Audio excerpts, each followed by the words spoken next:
Isabella Chen hadn't planned to text a billionaire. She only wanted her daughter to stop crying. It was nearly 2 a.m., the kind of suffocating hour where even the bustling city outside her window seemed to hold its breath. Isabella sat on the cold linoleum floor of her tiny apartment's kitchen, her knees drawn up to her chest, a threadbare blanket wrapped around her shoulders like armor against the world's indifference. The lights were off, not by choice, but because the utility company didn't believe in sympathy extensions, no matter how many times she'd called to explain her situation. From the bedroom came the heart-wrenching sound of baby Lily crying, her small voice hoarse from hunger and exhaustion. Isabella tried not to look at the empty can of formula sitting mockingly on the counter, its silver interior gleaming in the dim glow of her phone's screen. She'd stretched the last container for 3 days, mixing it weaker and weaker until it was barely more than flavored water. The guilt of watching her 8-month-old daughter's confused face as she drank what should have been nourishment was eating Isabella alive. She picked up her phone with shaking hands, her thumb hovering over her sister Carmen's contact. Carmen had helped before, not happily, and always with a lecture about personal responsibility and making better choices. But she had helped. Isabella's pride had already taken so many beatings that one more seemed insignificant compared to Lily's needs. This wasn't about dignity anymore. This was about a baby who didn't understand why her stomach hurt, why the liquid that was supposed to comfort her left her still crying, still searching for something more. Isabella typed quickly, her fingers trembling. "Carmen, I'm sorry to bother you again. I need $75 for formula. Lily's been crying for hours and I have nothing left. I get paid Friday and I'll pay you back with interest. Please, I'm desperate." She set the phone down, dropped her forehead to her knees, and waited. In the bedroom, Lily's cries began to subside into exhausted whimpers, which somehow hurt worse than the wailing. 5 minutes crawled by before her phone buzzed. "I think you meant to send that to someone else." Isabella's heart stopped. She grabbed the phone and stared at the screen in horror. One wrong digit, just one tiny mistake, and she'd sent her most vulnerable moment to a complete stranger. Her stomach dropped to somewhere around her ankles as humiliation washed over her in waves. She texted her desperation to someone who had no reason to care, no obligation to help, and every reason to think she was running some kind of scam. "I'm mortified," she typed back frantically. "Please ignore and delete. Wrong number. I'm so sorry." She locked the screen and tossed the phone aside, pulling the blanket tighter around herself. Another failure to add to the growing pile. One more thing she'd managed to mess up when Lily needed her most. But then the phone buzzed again. Isabella stared at it for a long moment before picking it up. "Is your baby going to be okay tonight?" The question hit her like a physical blow, not because it was cruel, but because it was kind. What kind of stranger? A person she'd accidentally bothered at 2 a.m. with her problems, cared enough to follow up, to ask the one question that mattered most. Her first instinct was to block the number and pretend this humiliating mistake had never happened, but something about the simplicity of the question, the genuine concern in those 8 words, made her pause. "I can help, no strings attached." Isabella actually laughed out loud, a bitter, exhausted sound. "Thanks, but I don't take money from strangers. That's not safe for me or my daughter." Despite everything, the desperation, the exhaustion, the crushing weight of her circumstances, Isabella found herself almost smiling. "Still a stranger, Alexander. Fair point. What if I told you that once? Someone helped me when they didn't have to, and I've never forgotten what that felt like." Isabella read the message 3 times. There was something about the straightforward honesty of it, the lack of condescension or false sympathy that made her chest tighten. "I don't want pity," she replied. "This isn't pity, it's recognition." She stared at those words until they blurred. Recognition, as if he understood something about her situation that went deeper than just needing money for formula, as if he saw not just the crisis, but the person drowning in it. "I don't even know your last name," she typed. I don't know yours either, but I know you're a mother who's willing to swallow her pride at 2 a.m. to make sure her baby eats. That tells me everything I need to know about who you are. Isabella's throat tightened. She rocked back and forth slightly, the blanket rustling around her shoulders. From the bedroom, Lily had gone quiet, hopefully drifting into exhausted sleep. Why are you really doing this? She asked. Because I know what it's like to lose someone you can't save, and because no child should ever feel hungry when there's something I can do about it. The honesty of it, raw and unpolished, made Isabella's eyes water. She sat there for a long moment, thumb hovering over the keyboard, weighing pride against necessity, fear against hope. Finally, she typed, Isabella, and my daughter is Lily. Beautiful names. Isabella, I'm going to send you something through Venmo. It's not charity. Think of it as an investment in Lily's future. Before she could ask what he meant or protest that she didn't even have Venmo set up properly, her phone buzzed with a notification. Her banking app, which she'd connected to the few dollars in her checking account, showed an alert. Isabella opened it with trembling fingers. $4,000 deposited from Alexander Thorne. She blinked, closed the app, opened it again. The number was still there, real and impossible and life-changing. This is way too much, she typed, her hands shaking so badly she had to retype several words. I only needed $75. It's already yours. Consider it one less thing to worry about at 2 a.m.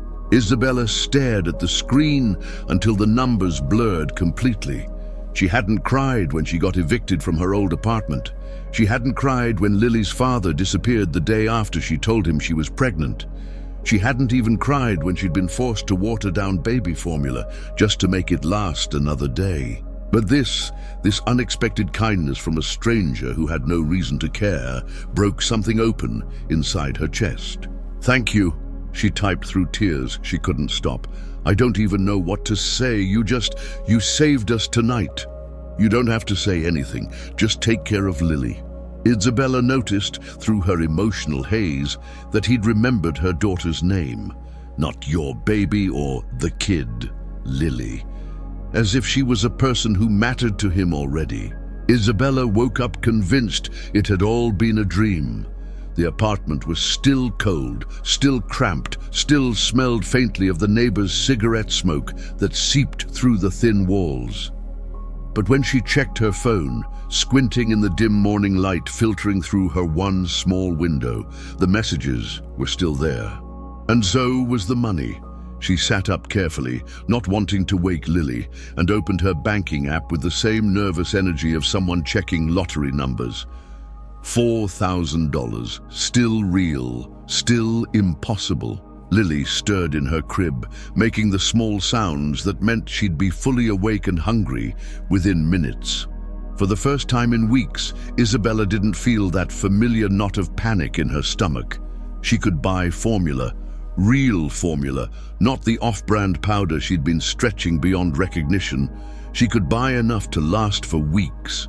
She picked up her phone and typed carefully, Alexander, are you awake? The response came within minutes. Early riser. How's Lily this morning? Fed and happy, thanks to you. Isabella paused, then added, I still can't believe you did that for complete strangers.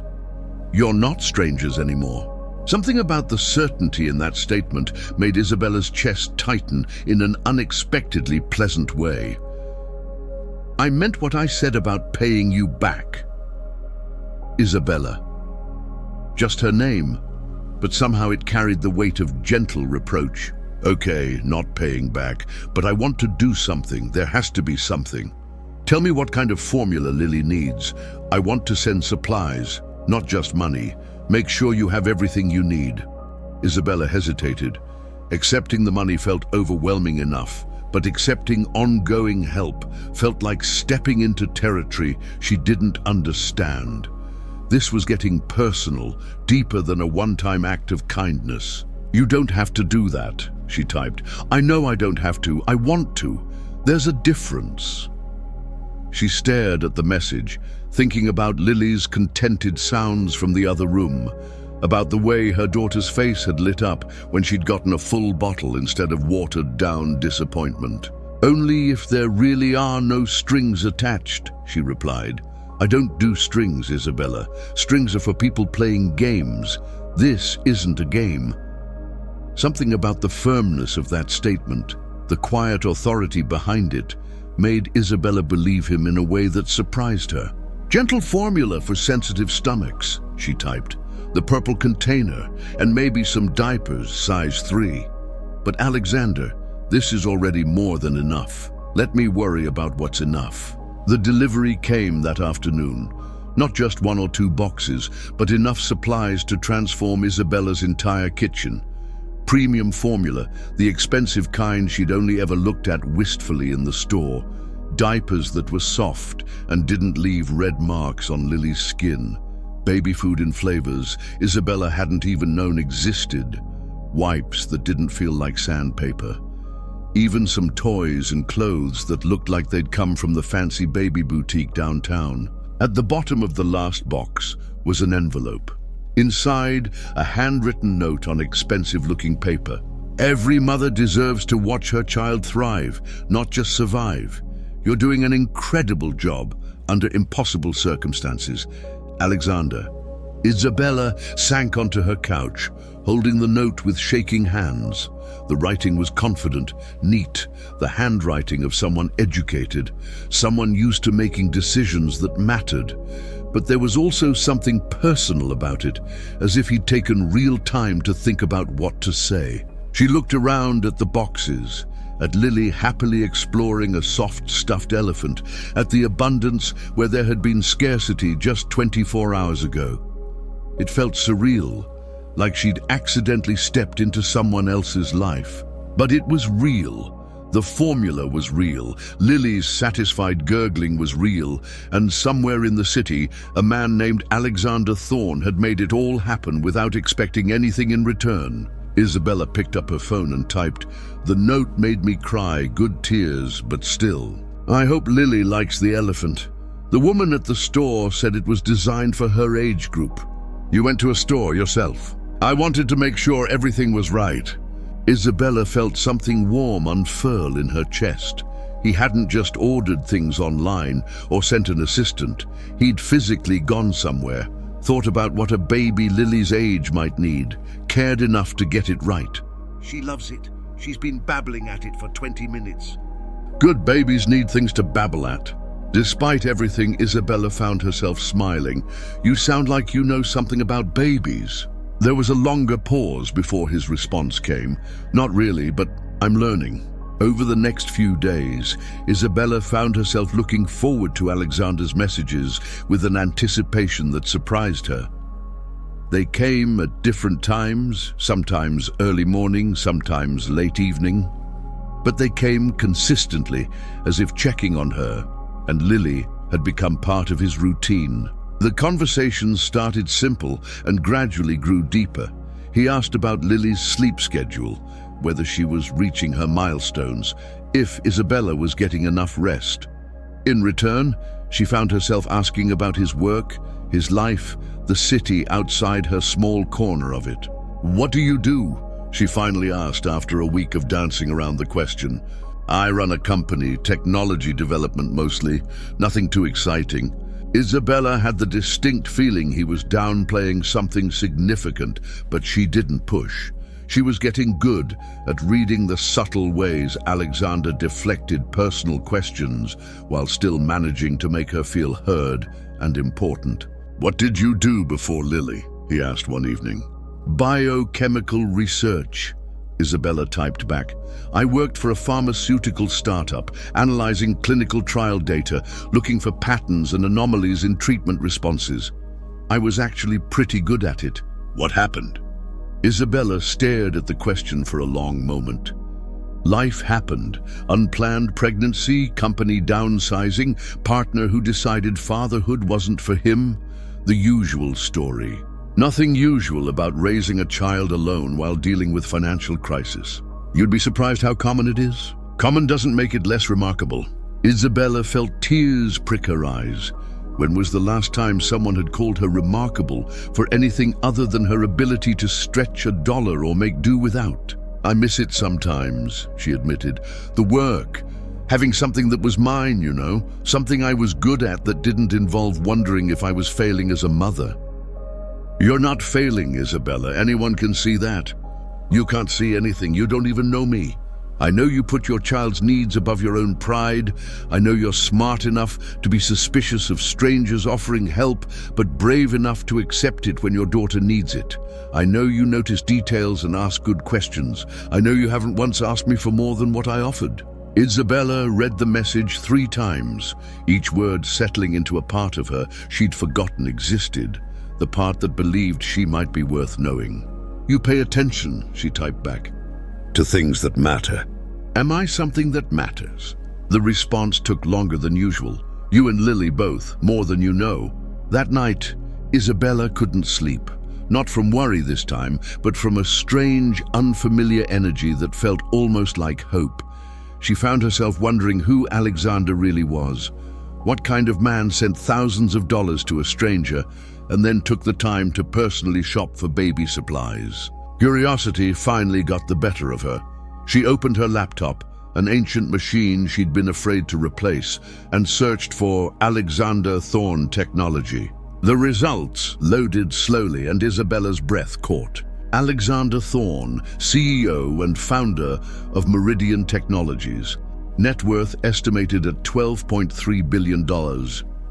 The article described him as a visionary tech mogul who'd revolutionized artificial intelligence applications in healthcare and environmental science.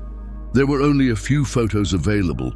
He seemed to avoid publicity, but they showed a man in his early 30s with dark hair, intelligent eyes, and the kind of confident posture that came with building something important from nothing.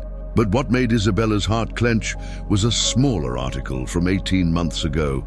Tech CEO's personal tragedy.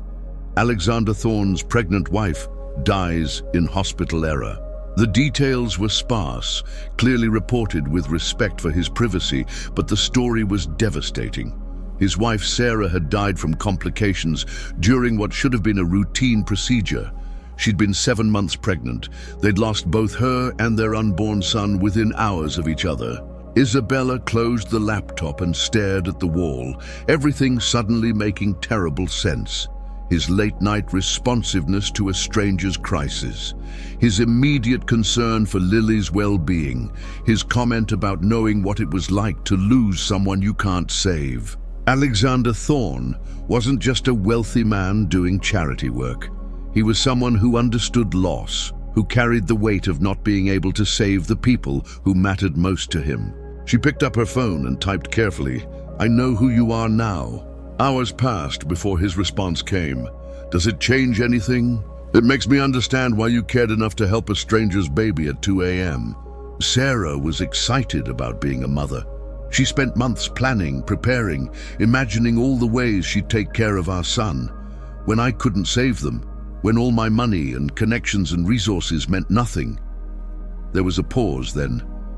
Maybe I can't save everyone, but I can make sure Lily never goes hungry if there's something I can do about it."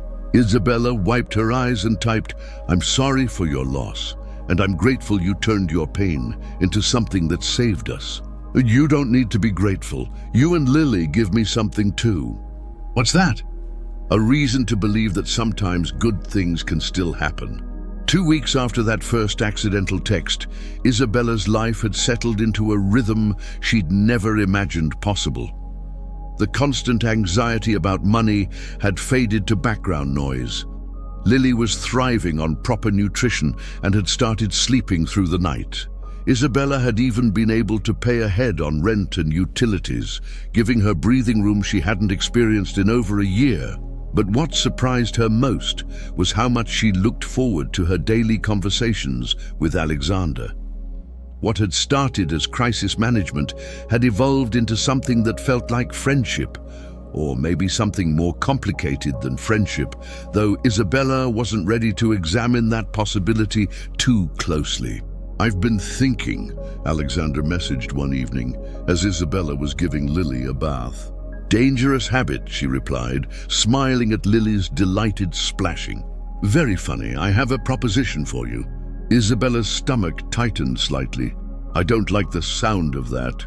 Nothing inappropriate, business-related. I'm listening. I need someone with your analytical background, someone who can look at complex data and spot patterns others miss. Someone I can trust to tell me the truth even if it's not what I want to hear. Isabella stared at the message, her heart beginning to race. Alexander, I appreciate the thought, but I can't accept charity disguised as a job. This isn't charity. This is me having a problem and needing someone qualified to solve it. The fact that you also happen to need work is just good timing. What kind of problem? The kind that could destroy my company if it's not handled correctly. I think someone inside Meridian is stealing from me.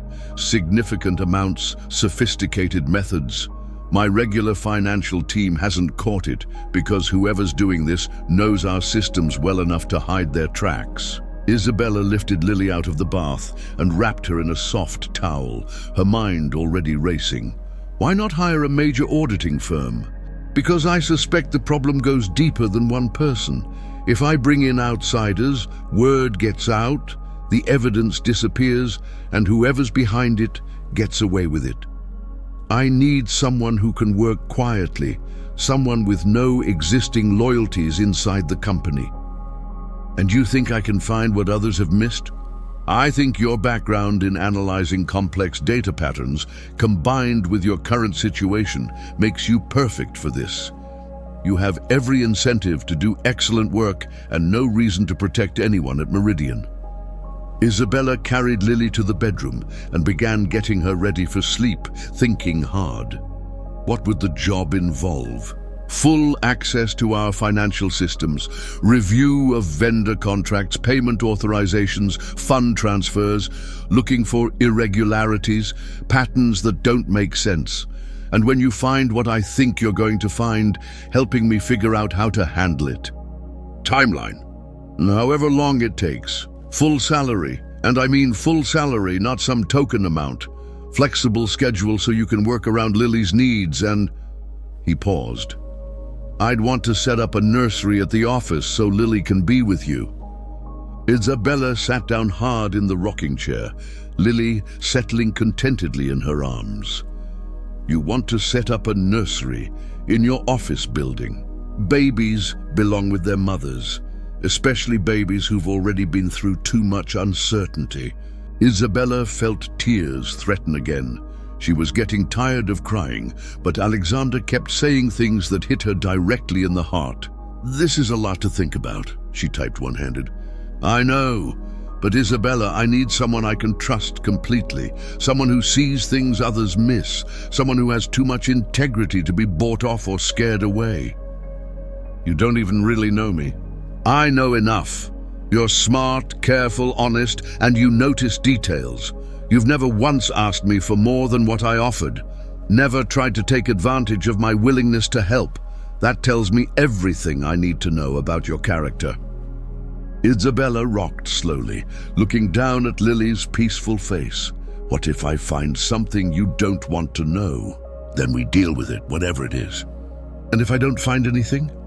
Then I'm wrong about my suspicions, and we've given you a chance to get back into a field you love, while Lily gets the security she deserves. Isabella closed her eyes. A real job, using her skills again, financial security for Lily, and the chance to help the man who'd already helped them so much. When would I start? How about Monday? Come in around 10 a.m., meet my assistant Sarah Kim, see the office, no pressure. If it doesn't feel right, you walk away. Isabella looked around her tiny apartment, at the boxes of supplies Alexander had sent, at Lily's content face. 6 weeks ago, she'd been rationing baby formula and sitting in the dark because she couldn't pay the electric bill. Now she was being offered a career opportunity by one of the most successful tech entrepreneurs in the country. I'll be there Monday, she typed. Good. And Isabella? Yeah? Lily's going to love the view from the 45th floor. Isabella had forgotten what it felt like to dress for a real job. She stood in front of her closet's few professional options, settling on a navy blazer that was slightly loose from the weight she'd lost during her hardest months. Paired with her best slacks and the only pair of heels she hadn't sold, Lily seemed to sense the importance of the day. She was unusually calm as Isabella packed her diaper bag with enough supplies for several hours away from home, chattering happily as if she too was excited about the adventure. The Meridian Technologies building was impressive without being ostentatious. Clean lines, lots of glass, the kind of modern architecture that suggested innovation without screaming about its own importance. Isabella approached the reception desk with Lily in her carrier, feeling simultaneously nervous and determined. "I'm Isabella Chen. I have an appointment with Alexander Thorne." The receptionist's face lit up with recognition that was both surprising and somehow warming. "Of course, Mr. Thorne has been looking forward to meeting you. Sarah Kim will be right down to escort you up." Sarah Kim turned out to be a woman in her early 40s, with kind eyes and the sort of competent energy that made everything feel manageable.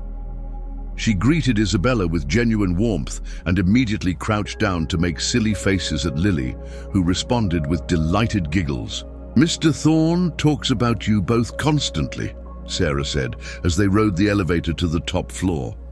"I've never seen him so invested in making sure someone felt comfortable here." "He's been incredibly generous," Isabella replied carefully. The elevator doors opened to reveal a space that was professional but somehow warm, with large windows offering stunning views of the city. Sarah led her down a hallway lined with glass-walled offices where people worked at computers in small groups, on whiteboards covered with diagrams Isabella couldn't decipher. "Before you meet with Mr. Thorne," Sarah said, stopping at a conference room, "I wanted to show you something." She opened the door to reveal not just a meeting space, but a fully equipped nursery corner, a premium crib with soft bedding, a changing station stocked with supplies, toys arranged on low shelves, even a comfortable rocking chair positioned where someone could work on a laptop while keeping an eye on a baby. Isabella's hand flew to her mouth. He actually did it. He spent 3 days researching what babies Lily's age need. He wanted everything to be perfect. Sarah's smile was gentle. He cares about getting the details right when something matters to him. Isabella set Lily's carrier down and looked around the room. Every item was high quality, carefully chosen, arranged with the sort of attention that spoke of genuine care rather than duty. "This is incredible," she murmured. "He wants you to feel like Lily belongs here just as much as you do."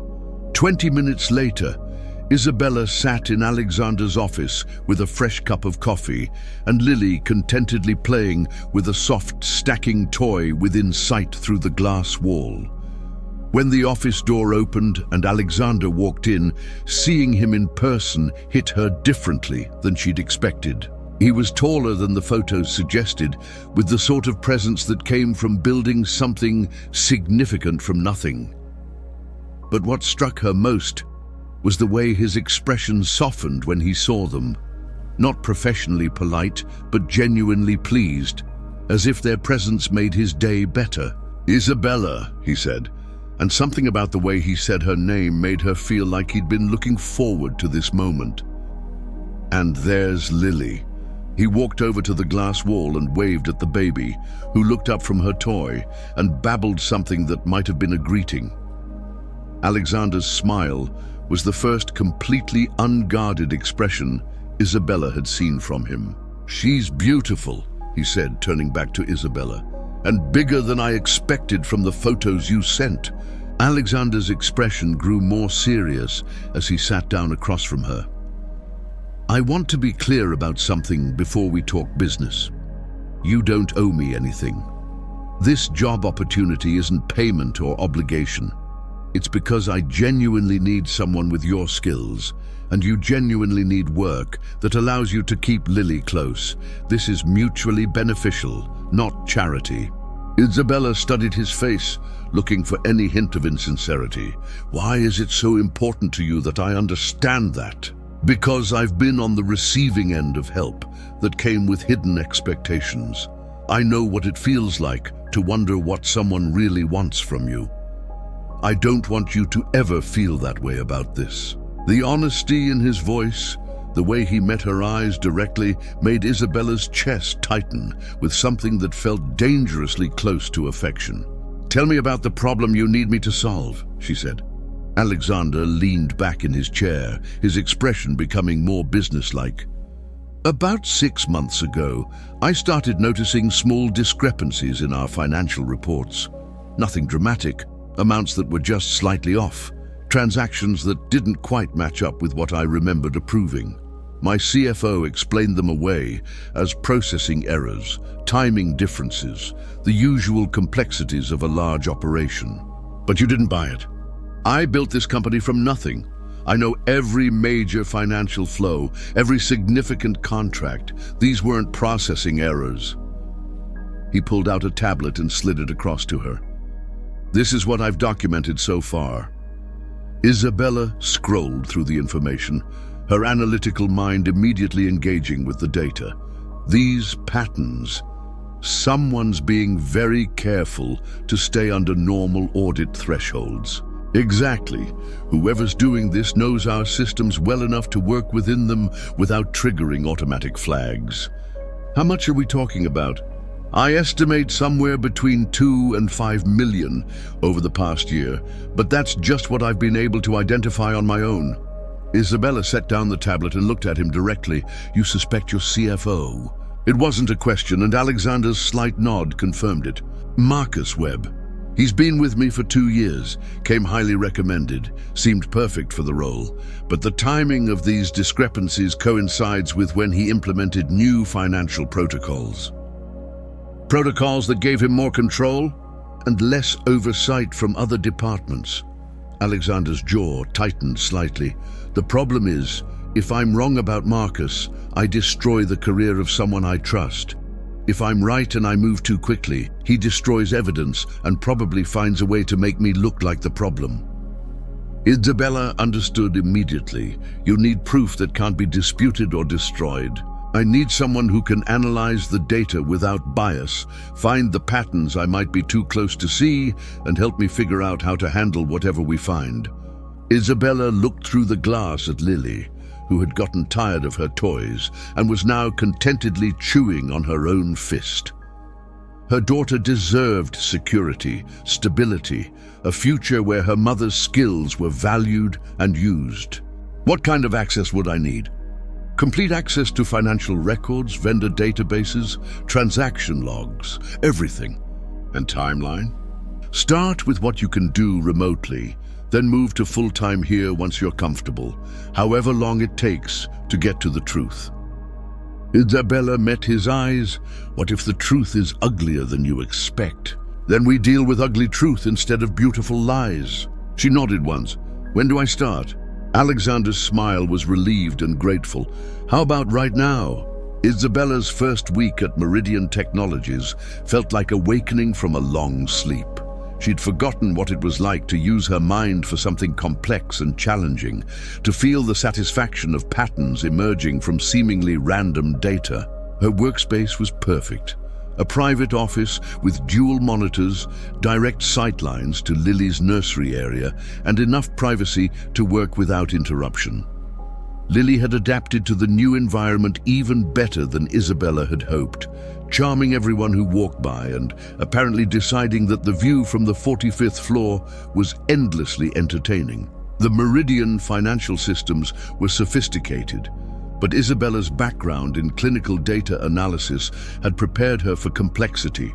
She started with the obvious: vendor payments, contract authorizations, fund transfers, looking for the kinds of irregularities Alexander had mentioned. It didn't take long to find them. Next-gen consulting solutions appeared frequently in the records, supposedly providing strategic advisory services to various departments within Meridian. The payments were substantial, $25,000 here, $40,000 there, but when Isabella tried to trace the actual deliverables, she found nothing. No reports, no meeting schedules, no evidence that any consulting had actually taken place. She dug deeper into NextGen's corporate registration. The company existed on paper, filed in Delaware, listed address at a mail drop service downtown. But no website, no employee directory, no trace of actual business operations beyond receiving payments from Meridian. Isabella's pulse quickened. This was exactly the kind of sophisticated fraud she'd been trained to spot in clinical trials. Legitimate looking, but ultimately hollow. She spent 3 days mapping every payment to NextGen, cross-referencing them with departmental budgets and authorization trails. The pattern that emerged made her stomach clench with excitement and anxiety. Every payment to NextGen had been authorized through the same executive approval code, MWXU1. Marcus Webb. Isabella encrypted her findings and sent a secure message to Alexander. "Can you come to my office? I found something significant." He arrived within 10 minutes, closing the door behind him and settling into the chair across from her desk. Through the glass wall, Lily was having an animated conversation with a stuffed giraffe, completely absorbed in her own world. "What did you find?" Alexander asked. Isabella turned her monitor toward him. NextGen Consulting Solutions. They've been paid over $800,000 in the past 8 months for strategic advisory services that I can't find any evidence were actually performed. Alexander studied the screen, his expression growing darker. 800,000, all payments authorized by Marcus Webb. And look at this. Isabella clicked to another screen. The corporate tax ID for NextGen is almost identical to Meridian's, 1 digit different, making it easy to confuse in a quick verification check, Alexander said grimly. Exactly. Someone familiar with your corporate structure set this up to blend in, to look legitimate at first glance. Alexander leaned back in his chair. How sure are you? About the payments being fraudulent? 95% about Marcus being involved? The authorization trail leads directly to him, but I'd want to see his email records and communication logs before I'm completely certain. Alexander was quiet for a long moment, looking out at the city skyline. That's a big step. If I'm wrong about Marcus, if you're wrong, you apologize and we keep looking. If you're right and don't act, he continues stealing from you. Alexander turned back to her, and Isabella could see the weight of leadership in his expression, the burden of making decisions that affected not just him, but everyone who worked for Meridian. Do it, he said finally, but carefully. If Marcus realizes what we're investigating, this whole thing disappears. I'll be discreet. Isabella paused. Alexander, there's something else. If Marcus is behind this, he's not working alone. This kind of operation requires multiple layers of authorization and oversight avoidance. Someone else in your organization is either complicit or being manipulated. Alexander's jaw tightened. Find out who. That night, Isabella worked later than usual, poring over communication logs and email metadata. Lily had long since fallen asleep in her portable crib, but Isabella was too focused to feel tired. With access to Marcus Webb's communication history, the picture became crystal clear and worse than she'd feared. She found draft emails in his personal folder. They weren't addressed to anyone. They were notes, a journal of his plan. Isabella felt a chill run down her spine as she read. The fraud with NextGen Consulting was just the tip of the iceberg. Marcus wasn't just stealing money, he was systematically selling proprietary source code from Meridian's most important artificial intelligence project to a competitor. It was industrial espionage on a grand scale. But what made Isabella's stomach turn was the identity of the accomplice. In the drafts, Marcus referred to a partner who gave him cover on the board, someone who deflected scrutiny and ensured the right questions were never asked. He referred to him by a nickname, Artie. Isabella froze. She remembered Alexander mentioning the name in a casual conversation. Artie was Arthur Vance, an old friend of the Thorne family and a board member for decades, appointed by Alexander's own father. The betrayal wasn't just financial, it was deeply personal. Realizing the danger, she didn't send a message. She called Alexander's direct line. "Come to my office now," she said, her voice low and urgent. "Don't talk to anyone on the way, and bring Sarah Kim. I trust her." Alexander heard the gravity in her tone and arrived in less than 5 minutes, with Sarah close behind. He shut the door, his gaze locking onto Isabella's pale face. "It's worse than we thought," Isabella said, turning the monitor toward him. Alexander read Marcus's notes in silence. His face, already serious, became a stone mask when he saw the references to Artie. The pain in his eyes was visible. It wasn't the anger of a betrayed CEO, but the hurt of a man watching another pillar of trust in his life crumble. "They aren't just stealing," Alexander said, his voice barely a whisper. "They're trying to gut us from the inside out." Isabella nodded. "And they know you're suspicious. Marcus mentions in one note that the boss is sniffing around. If you confront him directly, they'll erase everything." Alexander looked at Isabella, and in that moment, the dynamic shifted forever. She wasn't an employee or a charity case. She was his partner in this crisis. "What do you suggest?" Isabella's analytical mind snapped into action. "We don't confront them. We set a trap. We give them what they want." Isabella's plan was daring. They would create a package of fake code, functional enough to look real, but fundamentally flawed and embedded with a hidden tracker. They would leave the package on a vulnerable server, one Marcus would believe he'd found on his own. When he passed the code to the competitor, the tracker would log the transfer, creating irrefutable, digitally signed proof of the espionage. "It's risky," Alexander said, studying the plan Isabella had outlined. "It's less risky than accusing them without concrete proof," she countered. "We have to catch them in the act." For the next 2 days, they worked tirelessly. Sarah Kim managed the logistics, ensuring no one grew suspicious of the late-night meetings. Isabella and a small team of Alexander's trusted programmers built the fake code, while Lily slept peacefully in her nursery, oblivious to the storm brewing around her. In those long nights, the connection between Isabella and Alexander deepened. They shared coffee and theories, the glow of computer screens illuminating their faces. He saw not just her intelligence, but her courage.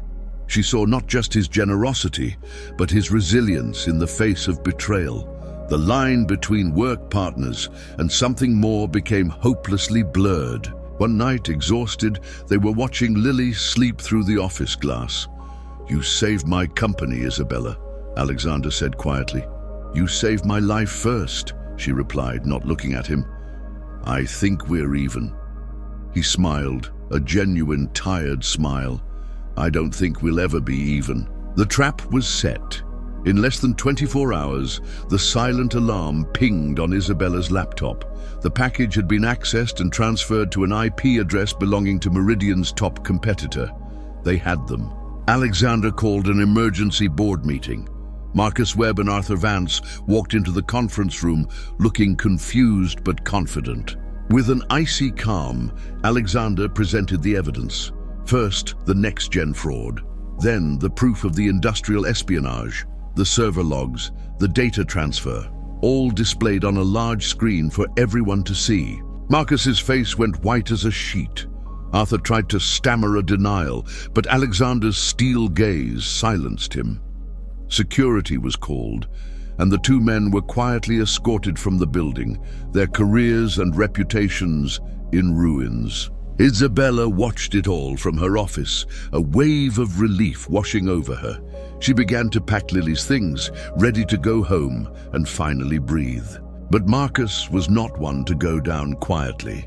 As Isabella walked through the nearly empty parking garage, pushing Lily's stroller, Marcus suddenly appeared from the shadows. His eyes were wild, his face twisted with rage. "You!" he snarled, advancing on her. "You ruined me! A nobody who came from nowhere and ruined everything!" Isabella instinctively stepped back, putting herself between him and Lily. Her heart hammered against her ribs. "Stay away from us, Marcus!" "You took everything from me," he said, taking another step. "I think I'll take something from you." The moment he reached out, a car screeched nearby, and Alexander jumped out, placing himself between Marcus and Isabella. His presence was imposing, his anger cold and controlled. "Touch her," Alexander said, his voice dangerously low, "and you'll find that losing your job was the least of your problems." Security guards, whom Alexander had instructed to follow her discreetly, emerged and seized Marcus. As he was dragged away, screaming threats, Isabella began to tremble uncontrollably. Alexander turned to her, his expression shifting from fury to overwhelming concern. He wrapped his arms around her, holding her tightly as she clung to him. He glanced at Lily, safe in her stroller, and then back at Isabella's face. "I can't lose you," he whispered, his voice thick with emotion. The "you" was plural. It meant her and her daughter. "I won't survive losing my family again." That night, they didn't go to Isabella's tiny apartment. Alexander took them to his penthouse, a safe and quiet place overlooking the city. After Lily was settled in a guest room, they were finally alone. The silence was heavy with everything left unsaid. "Isabella," Alexander began, "when I answered your text that night, I was lost. My life was just work, routine, and the ghost of what I'd lost. I wanted to help because it was the right thing to do, but it was selfish too. Helping you and Lily, it made me feel alive again." He stepped closer to her. "You're not a project. You're not an obligation. You're the smartest, bravest, most incredible woman I've ever met. And I think I'm falling in love with you." Tears welled in Isabella's eyes, but this time they were happy tears. "I thought my life was over," she confessed. "I was just a broke mother trying to survive. You didn't just give me money or a job. You gave me back my worth. You saw me when I was invisible." He wiped a tear from her cheek with his thumb. "I see you," he said softly, and then he kissed her. It wasn't a kiss of desperate passion, but of certainty, of belonging. It was the promise of a new beginning, built on honesty and vulnerability. Epilogue: 1 year later. The smell of pancakes filled the sunny kitchen. Isabella, dressed in a comfortable sweatshirt, flipped one on the griddle while laughing. Lily, now a toddler approaching 2, was trying to stack blocks on the hardwood floor, babbling happily. Alexander walked in, no longer in the pristine suit of a CEO, but in jeans and a t-shirt. He kissed the top of Isabella's head, then swooped down to lift Lily into the air, who shrieked with delighted giggles. "Good morning, my girls," he said, his face lit with a serene love. Isabella was now the head of Meridian's Strategic Analysis Department, a division she had created herself. They lived in a house with a backyard, a place filled with light and laughter. She put a plate of pancakes on the table and looked at the man she loved and the daughter who was her world. She thought back to that terrible night, to the cold kitchen floor, to the desperation that had nearly consumed her. A midnight message, sent by mistake, had not just saved a mother and her child from hunger, it had brought 3 broken souls together and built a family, proving that sometimes the biggest mistakes can lead to the most beautiful, unexpected, happy endings. And so ends the incredible journey of Isabella and Alexander, which all started with a simple midnight message. If you enjoyed this story and it moved you, please help me continue bringing more tales like this one. Don't forget to leave a like so I know you enjoyed it, comment down below what you thought of the ending, and most importantly, subscribe to the channel. Here at Stories For You, there's always a new adventure waiting for you. Thanks for watching, and until next time.